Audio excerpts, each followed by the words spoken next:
এরে মদিনার নারী, যেই জমিনে নবী জীবিত আছে সেই জমিনে কেমনে জিনা করলি? যেই জমিনে জিবরাইল আগমন করে সেই জমিনে কেমনে বাচ্চা হত্যা করলি? যখনই মহিলাটাকে ভয় দেখাইছে, মহিলা চিৎকার মেরে জমিনে বেহুশ হয়ে গেছে আল্লাহর ডরে। আবু হুরায়রা চিন্তায় পড়ে গেল, নবী তো জীবিত আছে, আমি কেন ফতুয়া দিলাম? মহিলা প্যান্ডেলের মা বোনেরা দিলের কান লাগায় শুনেন। মহিলা এবার চিৎকার মেরে যখন বেহুশ হয়ে গেল, আবু হুরায়রা নবীর দরবারে চলে গেছে। ওগো আল্লাহর হাবিব, একজন নারী এই কাম ঘটাইছে, খেয়াল করেন। নবীজি বলল, তুমি কি বলেছো? ফকি আবুল্লাহ সামারকান্দি তানবীহুল গাফিলের লেখেন, তুমি কি বলেছো? আবু হুরায়রা বলতে আছে, আমি বলছি, ও নারী তুমি ধ্বংস হয়ে যাও, আল্লাহর জাহান্নামের আগুন বড় কঠিন। নবীজি বলল, আবু হুরায়রা তুমি ধ্বংস হও, তুমি বিনাশ হও। আল্লাহর আযাব যেমন সত্য, আল্লাহর দয়া মায়াও কিন্তু সত্য। আল্লাহু আকবার, জোরে বলেন। আল্লাহর আযাব যেমন সত্য, আল্লাহর দয়া মায়াও তেমন সত্য। ওই মহিলা সম্পর্কে রব্বুল আলামিন কোরআনের আয়াত হযরত জিবরাইল আমার কাছে নিয়ে আসছে। ইল্লা মান তাবা ওয়া আমানা ওয়া আমিলা আমালান সালিহান ফাউলাইকা ইউবাদদিলুল্লাহ।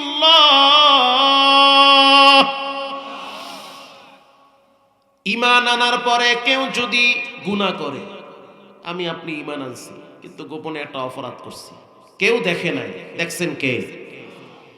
আল্লাহ বলেন, গুনাহ করার পরে যদি আবার তওবা করে, কান্দে, আমার কাছে ক্ষমা চায়, নবী আপনি জানায় দেন ওই নারীর তওবার কারণে, চোখের পানির কারণে জিনার গুনাহ, বাচ্চা হত্যার গুনাহ দুইটাই মাফ কইরা দিছি। দুইটাই মাফ, যাওগা তোমারে মাফ করে দিছে। আবু হুরায়রা বলতেছে, হুজুর আমি তো মারাত্মক অপরাধ করছি। দৌড় মারছে বাজারের দিকে, চিৎকার মাইরা বলতে আছে, ও মদিনার নারী, গতকালকে আমার কাছে কে মাসআলা জানার জন্য আসছো? গোপনে জিনা করছো, বাচ্চা হত্যা করছো, কোন নারী আমি তো জানি না। এটা বলতে বলতে আবু হুরায়রা পেরেশান হয়ে গেছে। যখন তিনি ক্লান্ত হয়ে বাড়ির দিকে যাচ্ছে, একজন মহিলা খেজুর গাছের কিনারায় দাঁড়ায় গেছে কেতলি হাতে নিয়ে, আর বলতে আছে, আবু হুরায়রা আমি হইলাম সেই হতভাগা নারী যে কিনা গুনার বস্তা মাথায় নিয়ে নিয়ে ঘুরতেছি, খাইতেও পারি না, মনে হয় খাবার আমারে অভিশাপ দেয়, তুই তো লানত প্রাপ্ত, কেন জিনা করলি? মাটিতে যখন চলি তখন মাটি মনে হয় আমার বিরুদ্ধে সাক্ষী দিতেছে। ইয়াউমা ইদিন তুহাদ্দিসু আখবারাহা। আবু হুরায়রা বলে, সুসংবাদ, নবীজি বলেছে তোমার জিনার গুনাহ, বাচ্চা হত্যার গুনাহ তওবার চোখের পানির কারণে রব্বুল আলামিন মাফ কইরা দিছে, যাও তুমি মাফ। মহিলা আনন্দের ঠেলায় বলতেছে, আবু হুরায়রা তুমি সাক্ষী, যেই রব আমাকে জাহান্নামীদের কাতার থেকে নামটা কাইটা জান্নাতের কাতারে লেখা দিছে আর সাক্ষী বানাইছে শ্রেষ্ঠ নবীরে, তাহলে তুমি সাক্ষী। নবীরে বলো, আমার বাবার একটা পৈতৃক বাগান আছে, খেজুর গাছের বাগান, পুরা বাগানটা আমি আল্লাহর রাস্তায় দান করে দিলাম। আরো জোরে বলেন, আমি দান করে দিয়েছি। কুল ইন কুনতুম তুহিব্বুনাল্লাহ ফাত্তাবিউনি ইউহিব্বুকুমুল্লাহ ওয়া ইয়াগফির লাকুম যুনুবাকুম ওয়াল্লাহু গফুরুর রহিম। যদি আল্লাহকে ভালোবাসতে চান তাহলে নবীর আনুগত্য করেন, নবীকে মানেন। পৃথিবীর সব নেতার চরিত্রের ভিতরে ভেজাল আছে, একমাত্র নবীর চরিত্রে কোনো ভেজাল নাই। আরো জোরে বলেন, ঠিক না ব্যাঠিক? কেউ যদি বলে আমার চরিত্রে কোনো ভেজাল নাই, মিথ্যাবাদী। প্রত্যেকটা মানুষ গোপনে প্রকাশ্যে আল্লাহর নাফরমানি করে, কোন সন্তান বুকে হাত দিয়া বলতে পারবে না যে আমার বাবায় কোনোদিন পাপ করে নাই। বাবায় তো গোপনেও পাপ করে, ছেলে হয়তো জানে না। কোন মা বলতে পারবে না যে আমার মা জীবনে পাপ করে নাই। আরে তোমার মা তো গোপনেও অপরাধ করে, সেটা তো তুমি জানো না, জানে একজন, তিনি হলেন কে? কিন্তু আল্লাহ তার নবী সম্পর্কে কি বলেন শুনেন, সার্টিফিকেট কি দেয় নবীর সম্পর্কে। ওয়া ইন্নাকা লাআলা খুলুকিন আযীম।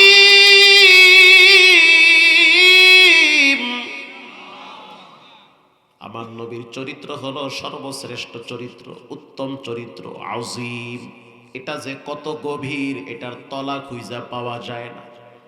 এজন্য আল্লাহ কোরআনে বলেছেন, কেউ যদি নবীরে গালি দেয় তার বিচার হবে প্রকাশ্যে, গর্দান থেকে মাথাটা উড়ায়া দাও। কথা কন না কা? এটা কোরআন বলেছে, এটা আল্লাহ বলেছে, এটা মোল্লা বলে না। আইনামা সুকিফু উখিযু ওয়া কুতিলু তাকতিলা। কেউ যদি আল্লাহরে গালি দেয়, রাসূলরে গালি দেয়, আমার আব্বারে গালি দিবা, কিচ্ছু বলবো না, ধৈর্য ধরবো। মারে গালি দিবা, দাও, তোমার মুখ আছে, গালি দাও, আমার কান আছে, শুনবো। আমার রক্ত অত গরম হবে না, কারণ তোমার সিদ্ধান্ত আল্লাহ নিবে। কিন্তু আমার চোখের সামনে তোমার নেতারে গালি দিলে তোমার মেজাজ গরম হয়। নেত্রীর ব্যাপারে কথা বললে তুমি প্যান খুইলা জুতা হাতে নাও, লজ্জা থাকা দরকার। তোমার চোখের সামনে যখন নবীর নিয়ে গালি দেয়, তখন তোমার পায়ের রক্ত কেন মাথায় উঠে না? কথা কন না কা? হে নবীর উম্মত, কেমন নবীর উম্মত! মরার সময় তো বিসমিল্লাহি ওয়া আলা মিল্লাতি রাসূলিল্লাহ এটা বইলা তোমার লাশ কবরে রাখা হবে। লাশ কবরে রাইখা তোমাকে প্রশ্ন করা হবে, তোমার নবীকে, তোমার ধর্ম কি, তোমার রবকে। অতএব তোমার নবীর পরিচয় যদি তুমি দিতে চাও, তাহলে দুনিয়াতে নবী চিনতে হবে। পৃথিবীর সব আদর্শ নাপাক, একটা আদর্শই পাক, সেটা হলো বিশ্ব নবীর আদর্শই হলো পাক। ঠিক না বে ঠিক? আল্লাহ রাব্বুল আলামিন তার নবী সম্পর্কে বলেন, ওয়ামা আরসালনাকা ইল্লা রাহমাতাল লিল আলামিন। जहां तक है रबूबियत खुदा का, वहां तक है नबूवत मुस्तफा का। रबूबियत खुदा की है जहां तक, नबूवत मुस्तफा की है वहां तक। আল্লাহর রাজত্ব যত বড়, রাসূলুল্লাহর নবুয়তের পাওয়ারও তত বড়। আল্লাহু আকবার বলেন। কোরআনুল কারীমে দুইটা সূরা দুইজনের ব্যাপারে স্পেশাল নাজিল হয়েছে। যেমন প্রথম একটি সূরা আছে, সূরার নাম হলো সূরা ইখলাস। এই সূরাটাকে বলা হয় শানে ইলাহি, এটা আল্লাহর শানে নাজিল হয়েছে। কুল হুয়াল্লাহু আহাদ, বলেন আল্লাহ কয়জন? মুখ খুলে আওয়াজ দিয়ে স্পষ্টভাবে শক্তি দিয়ে বলেন আল্লাহ কয়জন? আল্লাহুস সামাদ, আল্লাহ কারো কাছে ঠেকা না। পৃথিবীর সময় আল্লাহর কাছে ঠেকা। কথা কর না কা? আল্লাহ যাকে মনে চায় তাকে জাহান্নামে দিবে, যাকে মনে চায় তাকে জান্নাতে দিবে। আল্লাহর সিদ্ধান্ত, বেশ্যা মহিলারে আমি জান্নাতে দিব, কেউ ঠেকাইতে পারে নাই। একজন বেশ্যা নারী, মা বোনেরা পাশে আছে, এজন্য আমি বেশি বলতেছি। বেশ্যা নারী সারা জীবন শরীর বিক্রি কইরা, চামড়া বিক্রি কইরা, যৌবন বিক্রি কইরা পেট চালাইতো। রাত জেগে জেগে যুবকদের কাছে নিজের স্বাস্থ্য আর শরীরকে নিবেদিত। এই বেশ্যা নারী সকালবেলা বাড়ির দিকে যখন রওনা হয়েছে, তাকায়া দেখলো একটা কুকুর পানির পিপাসায় জিহ্বা বের করে আছে। বেশ্যা মহিলা চিন্তায় পইরা গেছে, কুত্তার মালিক যিনি, আমারও মালিক তিনি। বলেন কুত্তার স্রষ্টাকে? আমাদের স্রষ্টাকে? পানির পিপাসায় কুকুর না খায়া জিহ্বা বের করে আছে। মহিলা চিন্তা করলো কোথায় পানি পাবো, পানি তো খাওয়ানো দরকার। এমনি তো আমি পাপ কইরা কইরা জীবনটারে শেষ কইরা ফেলাইছি, দেখিনি একটা আল্লাহর প্রাণীরে পানি পান করায়। হাদিস শরীফে আসছে, রাসূল বলেন মহিলার পায়ে চামড়ার বোঝা ছিল। আল্লাহু আকবার বলেন। কূপের কিনারায় গিয়া দেখে পানি অনেক নিচে, মুজার ভিতরে দড়ি লাগাইয়া ছাইরা দিছে। মুজাটা নিচে যেতে যেতে যেতে যেতে পানি পর্যন্ত চলে গেল। পানি গিয়া মুজায় লাগছে, মুজাটাই না উঠাইলো। এই মুজাটা কুকুরের মুখের সামনে চিপতেছিল, কুকুর তৃপ্তি সহকারে পানি পান করতেছিল। তৃষ্ণা নিবারণ হয়ে গেছে। আল্লাহর কাছে এতটাই ভালো লাগছে, রব্বুল আলামিন ঘোষণা দিছে, বেশ্যা মহিলাকে আমি মাফ করে দিছি। ও যে এত পুরুষের সাথে শুইল, এত জিনা করলো, এত খারাপ কাজ করলো, একটা প্রাণীরে পানি পান করাইছে, আমার কাছে এত মায়া লাগছে, যা ওর জিন্দেগীর সব মাপ, ওকে আমি জান্নাতি মেহমানদের খাতায় নাম লেখায়া দিছি। প্রিয় ভাইরা আমার, আল্লাহ পাকের ওয়াহদানিয়াতের পাওয়ার যত, রাসূলুল্লাহর নবুয়তের পাওয়ার তত। এবার খেয়াল করেন, লাম ইয়ালিদ ওয়া লাম ইউলাদ, আল্লাহ কাউকে জন্ম দেয় নাই, তাকেও কেউ জন্ম দেয়নি। আল্লাহ নিয়ে গবেষণা করিও না, তোমারে নিয়ে গবেষণা করো। এত সুন্দর কইরা চোখটা বানাইছে, উপরে ভুরু দিছে, এত সুন্দর করে মুখটা দিছে, জিহ্বাটা মাঝখানে দিছে, নাকটারে সামনে দিছে, আগে ঘ্রাণ নাও তারপরে মুখে দাও। নাকটারে যদি পিছনে দিত যুবক, তুমি খাবার পিছনে নিতা, এরপরে মুখে দিতা। কথা কন না কা? পাটারে যদি, হাতটারে যদি পায়ের সাথে সেট করত, পাটা উঠাইয়া হাত দিয়া খাওয়া লাগতো। এত সুন্দর করে যেই রব তোমারে বানাইছে, মান আরাফা নাফসাহু ফাকাদ আরাফা রাব্বা, যে তার সৃষ্টি নিয়ে গবেষণা করে সে তার রবের পরিচয় পায়। ইলিশ মাছের পেটের একরকম মজা, লেঞ্জায় আর একরকম মজা, সাগরের ইলিশ একরকম মজা, আবার বিষখালী নদীর ইলিশ আর একরকম মজা।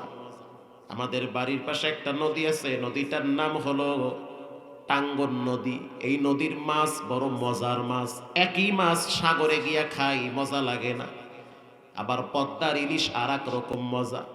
আল্লাহর পরিচয় যদি পাইতে চাও, মাছ খাও, মাছের দিকে তাকাও, তাহলেই তুমি রবের পরিচয় পাবা।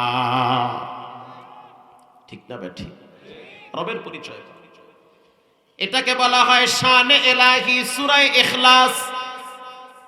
কেউ যদি জিহ্বা লড়াইয়া সূরা ইখলাস একবার তেলাওয়াত করে, রাসূল বলেছেন 10 পারার নেকি জমা হয়ে যায়।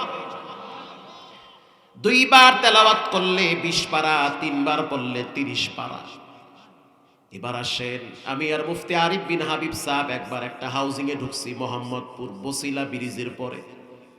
ঢুইকাই দেখলাম বিশাল বড় বড় বিল্ডিং, 14 তালা, 11 তালা, 17 তালা। একটা জায়গা নেওয়ার জন্য ঢুকছি, মাদ্রাসার জায়গা নিব, আলহামদুলিল্লাহ নিছি। তো 3-4 বছর আগে যখন জায়গা নেওয়ার জন্য ঢুকলাম, কাঠা চায় প্রায় 62 লক্ষ টাকা। সুবহানাল্লাহ, কই কি এক কাঠা কবরের জায়গার মতো 62 লাখ। আমি তখন মুফতি সাহেবকে বললাম, এত সুন্দর বিল্ডিং যদি একটা বানাইতে পারতাম, জিন্দেগি ভইরা খাইতে পারতাম। তিনি বলল, ভাই সাহেব একটা কাজ করেন, এটি বাদ দেন, এই বিল্ডিংও থাকবে না, বিল্ডিং এর মালিকও একদিন থাকবে না। কথা কন না কা? গত কয়েকদিন আগে দেখলাম ওরকম 12 তালা বিল্ডিং ফাটল ধরছে মাওলার একটা ধাক্কায়। কথা কন না কা? তার চেয়ে আপনি একটা কাজ করেন, সূরা ইখলাস 10 বার পড়েন। কেউ যদি সূরা ইখলাস 10 বার তেলাওয়াত করে, শুনে নেন, নবীজি বলেন তার জন্য জান্নাতে শক্ত মজবুত স্বর্ণের বিল্ডিং তৈরি করে দেওয়া হয়। আকেলারা পেশা খামুদ শিবুয়া, পেশায়ে জাহিল ফারামুদ শিবুয়া। জ্ঞানীরা ইশারাই বুঝতে ফেলায়। এটাকে বলা হয় শানে এলাহি, আল্লাহর শানে সূরা। আরেকটি সূরা আছে, সেই সূরাটার নাম হলো সূরা কাউসার। এই সূরাটাকে বলা হয় শানে রাসূল। আল্লাহু আকবার বলেন। আল্লামা জালালউদ্দিন সৈয়দী বলেন, পৃথিবীর নারীরা যাদের বিবাহ হয় না, যে সমস্ত মেয়েদের বিবাহ হয় না, প্রতিবেশী ভাঙ্গানি দিয়া দিয়া বিবাহ নষ্ট করে। হে যুবক, তোমার বিবাহ, তোমার বোনের যদি বিবাহ না হয় তাহলে এটা তোমার জন্য কষ্ট। হে মা, তোমার মেয়েটার যদি বিবাহ না হয় তোমার জন্য কষ্ট আর লজ্জা। হে বাপ, তোমার মেয়েটা বড় হয়েছে, বয়স হয়ে যাচ্ছে, বিবাহ যদি না হয় তোমার ঘাড়ে আসমানের বোঝা পড়ে।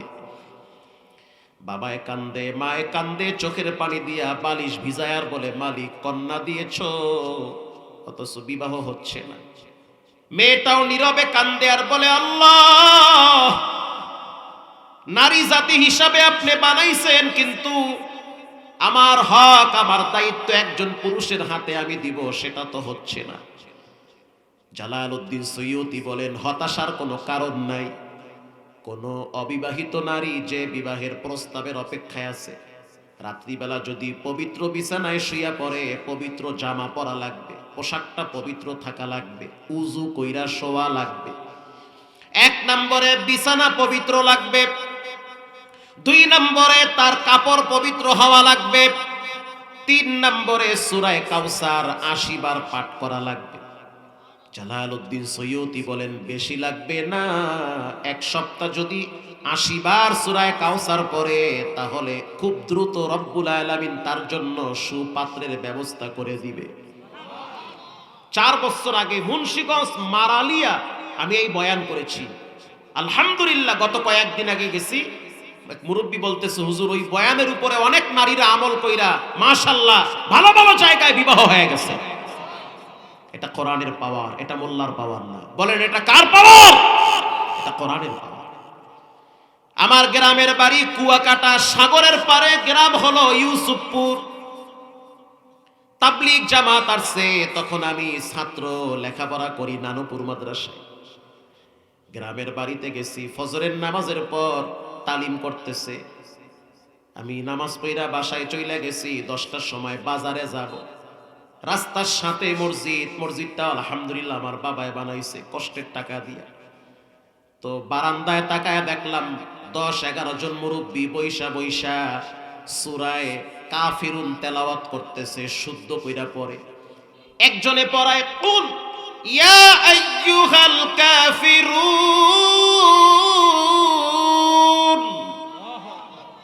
বাকি 10 জনে পড়ে কুল ইয়া আইয়ুহাল কাফিরুন। এক চাচায় ধমক দিয়ে কয়, হয় নাই, আবার বলো, কুল। বলেন, কুল স্পষ্ট ভাবে বলো, ধাক্কা দিয়ে বলো, লেগায় সাগায় বললে হবে না। আমি তখন পাশে বসলাম, যিনি পড়াইতেছে আমি তার দিকে অবাক দৃষ্টিতে তাকিয়ে আছি। কি আবেগ, কি জোশ, সে মাওলার তেলাওয়াত করে কোরআন শিখায়। তো আমি তাকে বললাম, এত সুন্দর করে যে আপনি পড়াইতেছেন, এর দ্বারা আপনি কি শান্তি পান? সে বলল, বাজার, আমার বাড়ি শরীয়তপুর নড়িয়ায়। আল্লাহ তো আমার 20 বছর আগেই ডাক্তার বলছে যে আমি নাকি বাঁচবো না, ক্যান্সারে আক্রান্ত। আমি ক্যান্সারের রোগী, আমার জায়গা জমি সয় সম্পদ সব বিক্রি করছে, আমার সন্তান কিচ্ছু নাই। শেষ পর্যন্ত আমি বলছি কিচ্ছু লাগবে না, ডাক্তার যেহেতু বলছে আমি বেশি দিন বাঁচবো না, মাত্র 3 মাস বাঁচবো। তাহলে আমি চিন্তা করলাম, কবরে যাওয়ার পর তো নামাজের প্রশ্ন করবে, কবরে যাওয়ার পর তো রবের প্রশ্ন করবে, নবীর প্রশ্ন করবে, ইমানের প্রশ্ন করবে। উত্তর দিতে না পারলে তো কবরে বাটাম ফাটা দিবে। কথা কন না? ওই একজনে কয় সুবহানাল্লাহ, এটা হইল কিছু? কই কবরে ফিদা দেবে, কয় সুবহানাল্লাহ। কবরে পিডা দেবে সুবহানাল্লাহ না নাউজুবিল্লাহ? এজন্য আমি চিন্তা করলাম 3টা মাস আমি কোথায় ভর্তি হয়ে কোরআন শিখব। আল্লাহ যা করে, যা তাবলীগে গেছি, আজকে আমার 20 বছর পার হয়ে গেছে। সূরা কাফিরুন, সূরা ইখলাস, সূরা নাস, সূরা ফালাক, এই 4টা হলো শেফার সূরা, তেলাওয়াত করি প্রতিদিন। সকালবেলা ফাতিহা 7 বার পড়ি, পানিতে ফু মাইরা খাই, আল্লাহর মেহেরবানিতে মনে হইতে আছে আল্লাহ আমাকে আবার নতুন যৌবন দিয়েছে। যদি আমার ওই সময় মোবাইল থাকতো ভিডিও করতাম, তার সাক্ষাৎকার নিতাম। তাহলে চিন্তা করেন, একজন রোগীরে ডাক্তার ফিরাইয়া দিছে, সেই রোগী আশা ছাইরা দিছে সে মইরা যাবে, শেষ ভরসা আল্লাহর উপরে কইরা কোরআন থেকে আয়াত পইরা পানিতে ফু মারে আর পান করে। রব্বুল আলামিন তারে 20 বছর পর্যন্ত বাঁচায় রাখছে। বান্দা চাইলে কিচ্ছু হয় না, মাওলায় চাইলে সবই হয়। হয় কি হয় না? প্রিয় ভাইয়েরা আমার, আল্লাহকে যদি ভালোবাসতে চান তাহলে আপনি রসুলকে ভালোবাসবেন। রসুল হলো আমাদের কলিজা। নবীকে ভালোবাসা ঈমান। জীবনের প্রতিটা ক্ষেত্রে নবীর সুন্নাহগুলোকে মানতে হবে। যারা নবীর সুন্নাহ মানে তারাই হলো অরিজিনাল সুন্নি। কথা কন না কা? সুন্নাত মানতে হবে। মান আহাব্বা সুন্নতে কওলে রসুল মাজদায়ে কানা মাইহাম কুন কবুল। আল্লাহু আকবার বলেন। এই সূরাটা নাজিল হয়েছে রহমাতুল লিল আলামিনকে আল্লাহ খুশি করার জন্য। আল্লাহর হাবিবের পুত্র সন্তান হওয়ার পরে মইরা যায়, বেঈমানরা বলে মুহাম্মদ লেস কাটা। নাউজুবিল্লাহ বলেন। যখনই বলল মুহাম্মদ লেস কাটা, নবীজির মনটা খারাপ হয়ে গেছে। পুত্র সন্তান হয়, রব্বুল আলামিন নিয়ে যায়। কাসেম, তাহের, তৈয়ব, ইব্রাহিম হচ্ছে আল্লাহ নিয়ে গেছে। আস ইবনে ওয়াইল একজন বেঈমান রাস্তা দিয়ে হাঁটে আর বলে মুহাম্মাদের বংশ নির্বংশ হয়ে গেছে। আল্লাহর হাবিব শোনার পরে কষ্ট পাইল। রব্বুল আলামিন তার হাবিবকে সান্ত্বনা দেওয়ার জন্য সূরাটা নাজিল করছে। নবীজি একটা মজমায় বসে আছে, মাথা নত করে জিমা নিয়ে আসছে। মাথা উঁচা কইরা হাইসা দিয়া বলল, সাহাবীরা, আল্লাহর পক্ষ থেকে সুসংবাদ, রব্বুল আলামিন আমাকে কাউসার উপহার দিয়েছে। কাউসারের পানি কেউ যদি একবার পান করে জান্নাতে যাওয়া পর্যন্ত পানির পিপাসা লাগবে না। আনাস ইবনে মালিক বলেন, হুজুর, কোটি কোটি উম্মত, এতগুলা পেয়ালা আপনি কোথায় পাবেন? আল্লাহর হাবিব বলল, আসমানের যতগুলা তারা হাউজে কাউসারের পাশে ততগুলা পানির পেয়ালা থাকবে। সুবহানাল্লাহ, আরো জোরে বলেন। ইন্না আ'তাইনাকাল কাউসার ফাসাল্লি লিরাব্বিকা ওয়ানহার। নবী আমার, আপনি আপনার রবের জন্য সালাত আদায় করেন, কোরবানি করেন। ইন্না শানিআকা হুয়াল আবতার। যারা আপনাকে বলেছে নির্বংশ, তাদের বংশই হলো নির্বংশ। কথা কন না কা? আমার নাম যেখানে সেখানে আপনার নাম থাকবে, রবের নাম যেখানে সেখানেই নবীর নাম। আজানের ভিতরে নবীর নাম, আল্লাহর নাম, একামতে আল্লাহর নাম না পড়লে তো দোয়াই কবুল হয় না। মুসলমান ভাইরা আমার, আল্লাহ পাক তার হাবিবকে এমন ভাবে কবুল করেছে, বিচারের ময়দানে তার উম্মতের সংখ্যা সবচেয়ে বেশি হবে। এজন্য রব্বুল আলামিন বলেন, লম্বা আলোচনা আমি ওদিকে আর গেলাম না। ওয়ায়াগফির লাকুম যুনুবাকুম ওয়াল্লাহু গফুরুর রহিম।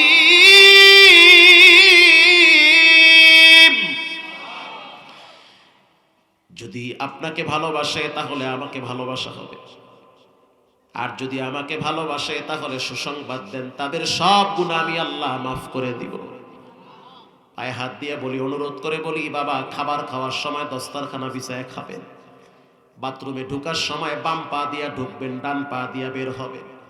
খাবার খাওয়ার সময় হাত ধুবেন, লোকমা মুখে দেওয়ার সময় বিসমিল্লাহ বলবেন। বাচ্চাকে যখন স্কুলে পাঠাবেন, সালাম দিয়া বিসমিল্লাহ বইলা বের করে দিবেন। বাচ্চা যখন ঘরে আসবে, কপালে চুমা দিয়া সালাম দিবেন, বুকে জড়ায় ধরবেন, আর কালেমাটা শিক্ষা দিবেন। যেই বাচ্চা সকালবেলা প্রাইভেটে যায়, ওই বাচ্চা তো ফজরের টাইমে নামাজও পড়তে পারে। কথা কন না কেন? চোখের সামনে প্রাইভেটে যায়, নামাজ পড়ে না, কিচ্ছু বলেন না, মেয়েটা সকালবেলা স্কুলে যায়, কলেজে যায়, আপনার চোখের সামনে আপনার টাকা খায়, অথচ আপনি একটা বারের জন্য ধমক দেন না যে তোমার উপরে নামাজ ফরজ, কেন পড়লা না? যেই মা বাবা ছেলে মেয়েকে রব চিনায় না, কোরআন চিনায় না, এক সময় দেখবেন ওই সন্তান মা বাবাকেও চিনবে না। যেই মা বাবা সন্তানকে কোরআন চিনায়, রব চিনায়, রসুল চিনায়, কসম খোদার, ওই সন্তান জীবন চলে গেল তার মা বাবারে ভুইলা থাকতে পারে না। ওয়াগফির লাকুম যুনুবাকুম আল্লাহু গফুরুর রহিম। এই আয়াতের ব্যাখ্যায় আব্দুল্লাহ ইবনে আব্বাস রাদিয়াল্লাহু তাআলা আনহু বলেন, নবীজি মক্কায় বসে আছেন, চেহারাটা মলিন। ইসলাম অনেকেই কবুল করে, অনেকেই করে না, আবার অনেকে করার পরে দ্বিধা দ্বন্দ্বে পড়ে থাকে, কেউ মুনাফিক হয়ে যায়। হযরত জিবরাইল বলল, ইয়া হাবিবাল্লাহ, কষ্ট হয়? এই তো অল্প সময়। ওগো আল্লাহর হাবিব, মন খারাপ কইরেন না, আগামীকাল এমন একজন ব্যক্তি ইসলাম কবুল করবে, আপনার চেহারা হাসি ফুটবে। আল্লাহু আকবার, জোরে বলেন। আল্লাহর হাবিব আসরের পরে বসে আছেন, তাকায়া দেখলো গর্দান অনেক বড়, মাথা উঁচা, স্বাস্থ্য অনেক ভালো, সুন্দর একজন ব্যক্তি কালো একটা চাদর গায়ে দিয়ে নবীর দিকে আগায় আসতেছে। ঈশা বলতে আছে, আমি বুঝতে পারছি একমাত্র সঠিক ধর্ম হলো ইসলাম, আর মানব জীবনের সংবিধান হলো কোরআন। ওই ব্যক্তির নাম হলো দাহিয়াতুল কলবি। হুজুর, আমি আপনার হাতে হাত রাইখা কালেমা পড়ে মুসলমান হতে চাই। আল্লাহর হাবিব তাকে স্বাগতম জানাইলো, ইস্তেকবাল করলো, মারহাবা বলল, বুকের সাথে জড়ায় নিল, কপালে চুমা দিল। আল্লাহু আকবার বলেন। নবীজি তাকে কালেমা পড়াইলো। দাহিয়াতুল কলবি নবীজির এক পাশে কোনায় বসে বসে অজরে কাঁদতেছে, চেহারা মলিন হয়ে আছে। আল্লাহর হাবিব বলল, দাহিয়াতুল কলবি, আজকে তোমার চেহারায় হাসি থাকবে, কারণ তুমি তো জান্নাতের মেহমান। আল ইসলামু ইয়ানহাদিমু মা কানা ক্বাবলাহু। কেউ যদি ইসলাম কবুল করে, অতীতের সব গুনাহ আল্লাহ মাফ করে দেয়। দাহিয়াতুল কলবি বলে, হুজুর, আমার তো এখন মনে পড়েছে আমার বাচ্চা মেয়েটার কথা। আমি যখন ব্যবসার জন্য দেশের বাহিরে যাইতাম, বিবিরে বলতাম, যদি আমার কন্যা সন্তান হয় তাহলে দাফন করবা। আমি কোনো মেয়ের বাবা হতে চাই না, আমি পুত্র সন্তানের বাবা হতে চাই। তৎকালীন সময়ে নারী হয়ে জন্ম নেওয়াটা ছিল কুলক্ষণ। আর নারীদের মর্যাদা কোনো সুশীল আর কুশীল বাড়ায় নাই, নারীদের মর্যাদা বাড়িয়েছে ইসলাম। কথা কন না কেন? ওগো আল্লাহর হাবিব, আমার চোখের সামনে আমার বাচ্চা মেয়েটার চেহারা ভাসতেছে। আমি ব্যবসার জন্য যখন দামেস্কে গেলাম, তখন দেখলাম আমার স্ত্রী গর্ভবতী। আমি আমার বিবিরে বললাম, যদি পুত্র হয় তো বাঁচায় রাখবা, আর যদি কন্যা হয় তো আমি চেহারা দেখতে চাই না, মাটির নিচে দাফন কইরা ফেলাও। আমি দীর্ঘ সময় ব্যবসার কাজকাম শেষ কইরা যখন মক্কায় আসছি, আয়েশা দেখলাম আমার বিবির পেট হালকা হয়ে গেছে।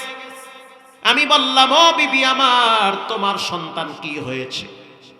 বলে, স্বামী আমার, রাগ কইরেন না, মনে কষ্ট দিয়েন না, আল্লাহ আমাকে একটা সন্তান দিছে, আমি নিরাপদে রাখছি, টেনশনের কারণ নাই। কারণ কন্যা সন্তান হয়েছে, মা বাবার সামনে আনে নাই, আনলেই তো সন্তান তারে হত্যা করবে। নানির বাড়িতে লুকায়া রাখছে, নানির বাড়িতে লুকায়া গোপন রাখছে। উয়ুনুল হিকায়াতে ইবনুল জাওজি রাহিমাহুল্লাহ লেখেন, নানি বাচ্চাটারে লালন পালন করতেছে। বাবাই কিছুদিন দেশে থাকার পরে আবার চলে গেছে প্রবাসে। কয়েক বছর হয়ে গেছে, মেয়েটা আস্তে আস্তে বড় হয়ে গেছে। দিলটা নরম করে দিবেন, দেখেন আল্লাহর ডরে মহব্বতে দুই এক ফোঁটা চোখের পানি বের হয় কিনা। কন্যা সন্তান আস্তে আস্তে বড় হইতেছে, বাচ্চা বড় হয়ে গেছে। এত সুন্দর মনে হয় আল্লাহ পাক তার চেহারায় পূর্ণিমার চাঁদের নূর চমকায়া দিছে। এত চমৎকার একটা কন্যা দিয়েছে। দাহিয়াতুল কলবি তো অনেক সুন্দর ছিল, অনেক সুন্দর ছিল। লাখের ভিতরে একজন দাহিয়াতুল কলবি এত সুন্দর ছিল। ওগো আল্লাহর হাবিব, আমি যখন আবার প্রবাসে চলে গেছি, এদিকে বা আস্তে আস্তে মেয়েটা বড় হয়েছে, আমি আবার প্রবাস থেকে আসছি। আসার পর আমি তাকায়া দেখলাম আমার স্ত্রী আমার কাছে আসতেছে, পিছনে দুই একটা হাত দেখা যায়, হাতের ছায়া দেখা যায়, ছোট্ট বাচ্চা। আমি আমার স্ত্রীকে বললাম, ও বিবি আমার, তোমার পিছনে আমি ছোট্ট একটা বাচ্চা দেখতে পাই, ওটা কার বাচ্চা, ছেলে না মেয়ে?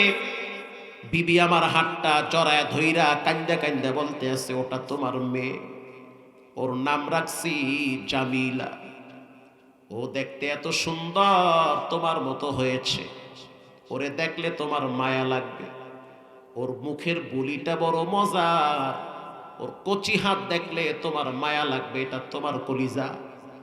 ওগো আল্লাহর হাবিব, আমি যখন আমার মেয়েটার দিকে তাকাইছি মায়া লাগছিল, কিন্তু আবার মনে পড়ে গেছে কন্যার বাবা হব না, বন্ধু বান্ধব আমারে খোটা দিবে, তুই তো মেয়ের বাপ।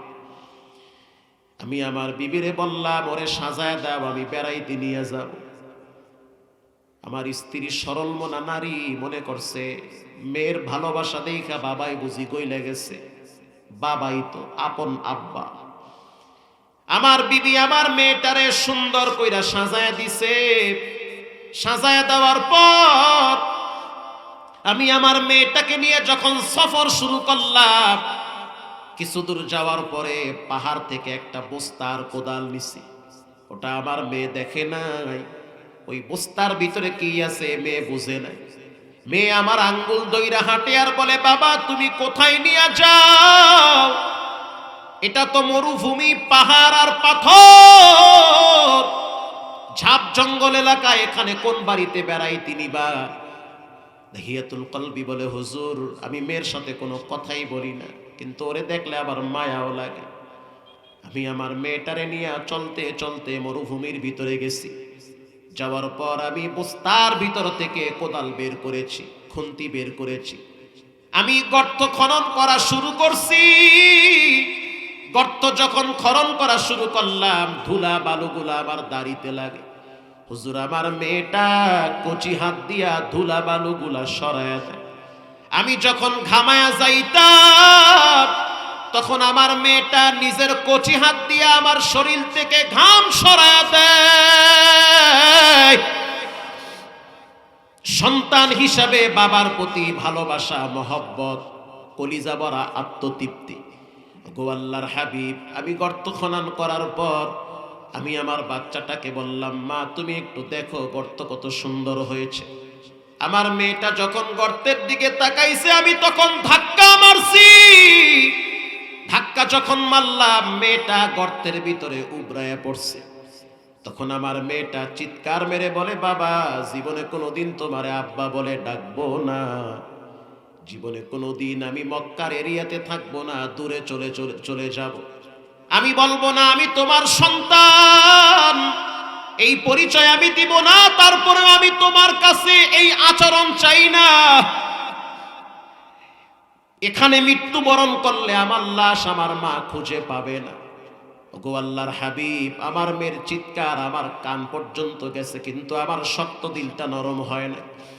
আমি একটা পাথর উঠাইয়া বাচ্চার বুকের উপরে সজোরে আঘাত করেছি।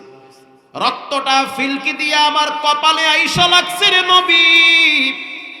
এরপরে আমার কলিজা ঠান্ডা হয় নাই। আমার মেয়েটা জোরে একটা চিৎকার মারছে, বাবা তুমি এটা কি করলা? হুজুর আমি দাফন কইরা বাড়িতে চলে আসছি, আমার রাতে ঘুম হয় না, আমি খাবার খাইতে পারি না, আমি কি যে অপরাধ করলাম। হুজুর আমারে কি আল্লাহ ক্ষমা করবে? রব্বুল আলামিনের রাসূলকে আল্লাহ জানায়া দেয়, ওগো আমার হাবিব আপনি জানায়া দেন, দাহিয়াতুল কলবি বাচ্চা হত্যা করছে, এরপরেও আমি রব আপনার খাতিরে মাফ করে দিয়েছি। আরো জোরে সুবহানাল্লাহ। আল্লাহর হাবিব হলেন সবার জন্য রহমত। যাদের মা বাবা কবরে শুয়ে আছে তাদের জন্য রহমত। এজন্য দোস্ত বুজুর্গ, বাবারা, ভাইয়েরা, পায়ে হাত দিয়ে বলি, নবীর আদর্শ গ্রহণ করো। দাড়ি টুপি লম্বা জামা কখনোই ঘৃণা করবা না। এখন প্যান্ট শার্ট পরে জীবন কাটাও, কালকে যদি মারা যাও সাদা জুব্বা পরায়া কবরে শোয়ায় রাখবে। যে ব্যক্তি সর্বশেষ মারা যাবে তাকেও 40,000 বছর থাকা লাগবে। পাশেই হলো আপনাদের গোরস্থান, অনেকের আব্বা আম্মা ঘুমায়, নিজের হাতে নিজের মায়ের দাফন দিয়েছেন, নিজের হাতে নিজের আব্বারে কবর দিয়েছেন। আমি পুরা প্যান্ডেলে 10টা মায়ের সন্তান চাই। কে পারবেন হুজুর? আমি মায়ের জন্য 1000 টাকা দিব। আমি একজন মা ভক্ত সন্তান, জীবনে কোনোদিন ঠগি নাই। দানের ক্ষেত্রে আল্লাহ এবারে আর এক দিক থেকে এমন দেওয়া দিছে আপনি কল্পনাই করতে পারবেন না। 1 কোটি টাকার জায়গা কিনছি মোহাম্মদপুরি মাদ্রাসার জন্য, গ্রামেও মসজিদ বানাইছি নিজের একার টাকায়, আল্লাহ দিছে মায়ের দোয়ায়।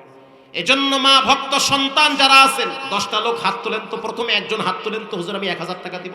এই যুবক ভাইরা, মা ভক্ত সন্তান নাই এখানে? 1 জন, 2 জন, 3 জন, 4 জন, 5 জন, দেখাও জানা। দেখেন আপনারা কর্তৃপক্ষ কোথায়, দেখেন একটু সময়, নামগুলো লেখায় ফেলেন। 10 জনের নামগুলো লিখে ফেলেন। কই খাতা কলম কোথায়? কালেকশনের কথা বলেন আপনারা, লরেন্স হরেন না, দেন একটুই করেন, এদের নামগুলো লেখেন। মাশাআল্লাহ, এই ভাইদের নাম লেখেন। এই এক যুবক ভাই 1000, এই এক ভাই 1000। ঠকবে না, মনে রাখবেন রব্বুল আলামিন আর এক জায়গা থেকে বরকত বাড়ায় দিবেন। যদি কোনো ভাই থাকেন, কোনো যুবক থাকেন, দান করতে পারেন, দানের ক্ষেত্রে কখনোই না বলবেন না, রব্বুল আলামিন আর এক জায়গা থেকে বাড়ায় দিবেন। কে আছেন পিছনের ভাইরা? 1000 টাকা নগদ অথবা বাকি দিব। যদি নগদ থাকেন দিয়ে দেন, আর যদি বাকিতে দেন তো লেখা ফেলান, পরে এক সময় দিয়ে দিও।